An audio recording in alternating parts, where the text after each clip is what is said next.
Hi class, this is Miss Mula Shanahan. This how-to video is about the article, Hunger and War.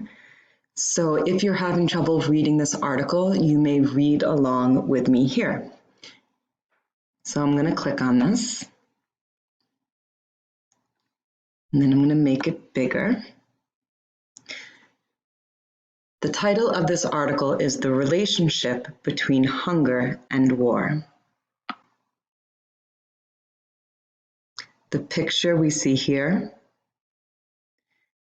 is in April 2018, Syrians who were displaced with their families from eastern Ghouta sit on pots as they wait to receive food from the main kitchen at a shelter in the village of, my Arabic speakers can help me out there, this city, or Ajeli, in the Damascus countryside, Syria. Thousands of Syrians were displaced by a battle for the once lush suburbs of Damascus, then found themselves in a crowded settlement. And many of our friends here come from Syria and from the city of Damascus as well. Okay, we're going to start the article here. Most of the worst wars of our time are accompanied by mass starvation. In some cases, starvation is used as a weapon. In 2018, the United Nations, the UN, passed a resolution condemning the use of starvation and food insecurity as tactics of war. Food insecurity occurs when there is a lack of food or it is too expensive. The UN said using starvation in war is a threat to the lives of millions of people. The resolution also said that using starvation as warfare may be a war crime.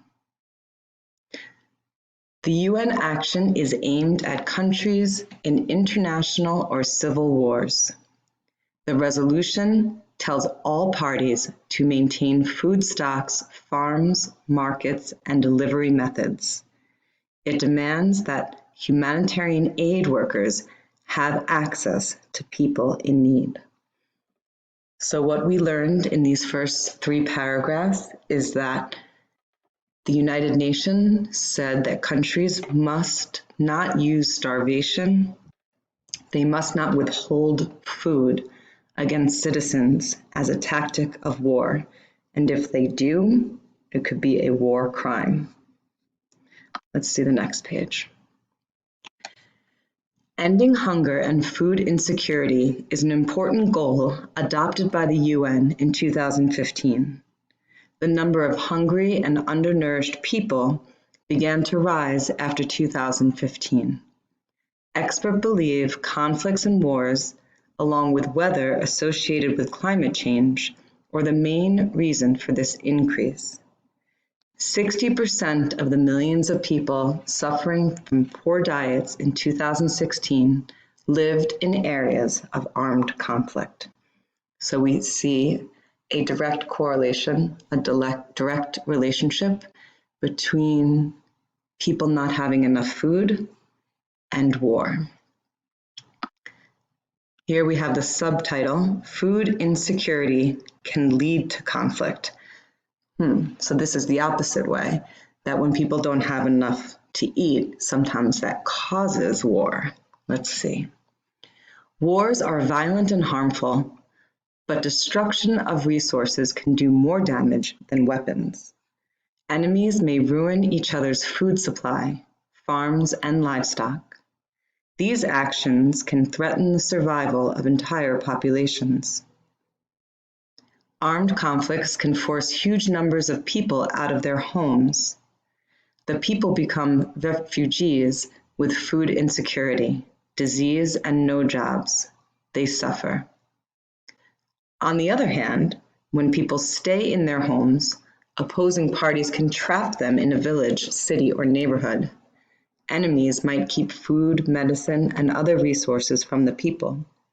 Many areas in conflict are desperate for humanitarian aid, but aid workers cannot reach them. Sometimes humanitarian organizations become targets of attack.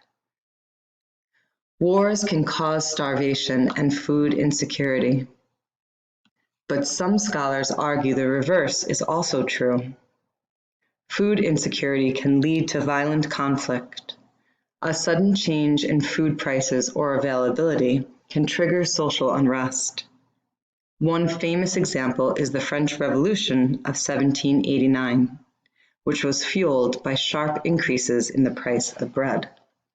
More recently, the Arab Spring uprisings of 2011 took place when there were high food prices in North Africa and Middle East. History is filled with examples of methods used in war to starve enemy armies or people. During the US Civil War, Union soldiers had rules that allowed them to starve enemy soldiers. Nazi Germany had a plan in World War II that could have starved 20 million people or more in a territory that is now Russia. They did not use that plan. However, hundreds of thousands of people did starve to death when the Germans blockaded the city of Leningrad for 3 years. Leningrad is now St. Petersburg. Among current wars, 3 examples show the problem of hunger in conflict zones. So in that section, we heard in this section, food insecurity can lead to conflict. We saw that when people do not have enough food, this can cause violent conflict. We heard about the French Revolution and the Arab Spring. And we learned about, in World War II, how hundreds of thousands of people starved in the city of Leningrad. Now we are going to hear of 3 current conflict zones that have a problem of hunger. The first is South Sudan. South Sudan is a poor country in Central Africa. It declared independence from Sudan in 2011, and civil war broke out in South Sudan 2 years later. The fighting led to 400,000 deaths and drove 4 million people from their homes and food sources. The conflict and poor harvests contributed to a hunger emergency in 2017. Food prices climbed higher than what most people could pay. Armed groups raided cattle, stole food, burned markets, and prevented farmers from working. South Sudan was also the world's most dangerous nation for aid workers in 2017. The rival factions agreed to a ceasefire in September 2018, but UN agencies report that more than half the population still faces severe food insecurity. So we see that the fighting in South Sudan drove 4 million people from their homes, and because they were not in their homes, they could not farm the land. And there was much fighting. We see here armed groups raided cattle and stole food. Let's look at Syria. Syria is in the Middle East. The Syrian conflict began in 2011 and has forced more than 12 million people from their homes.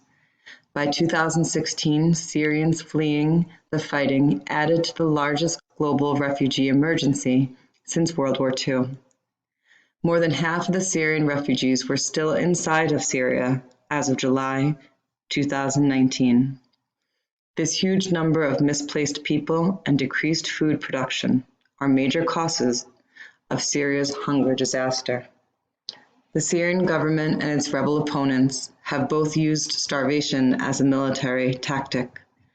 Syrian government forces have seized areas under rebel control, blockaded and bombed targets in those areas. The UN and the human rights group called Amnesty International have accused the Syrian government of war crimes. So here we see that in Syria, There is also a food insecurity, and that both the Syrian government and the rebel opponents who are fighting each other are both using starvation as a military tactic against the citizens. This is considered a war crime. Another conflict is in Yemen. Many of our students also coming from Yemen. A 2018 UN report called The Situation in Yemen the worst human-made disaster in the modern history of the world. The report confirmed the link between conflict and hunger. At the end of 2018, more than half of Yemen's people needed food assistance to survive. Yemen is in the Middle East, next to Saudi Arabia and near Africa. At the end of 2018, more than half of Yemen's people needed food assistance to survive. Yemen is in the Middle East, next to Saudi Arabia and near Africa. A rebel movement known as the Houthis captured Yemen's capital in 2014 and overthrew the government. A group led by Saudi Arabia and the United Arab Emirates wanted to restore the deposed government. The Saudi Arabian group blocked food imports and humanitarian aid. Its bombing destroyed much of Yemen. The country's currency collapsed. Public employees weren't paid and food prices soared. So in this section, we see that in 3 different areas of the world, South Sudan, Syria, and Yemen, that warring factions have caused food shortages. Now, if you would like, I will take you through writing the part 3, the text analysis framed response. You can go to the next how-to. Thanks for listening.